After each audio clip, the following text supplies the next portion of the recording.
สวัสดีท่านผู้ชมวันนี้สำนักงานพัฒนาชุมชนอำเภอท่าตูมเราจะพาไปชม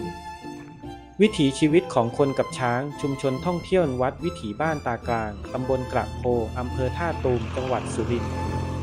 จะเป็นอย่างไรนั้นมาชมกันได้เลยและมีผลิตภัณฑ์โอท็อปจากช้างให้เลือกซื้อกลับไปเพื่อเป็นของที่ระลึกและของฝากกลับบ้านกันนะครับ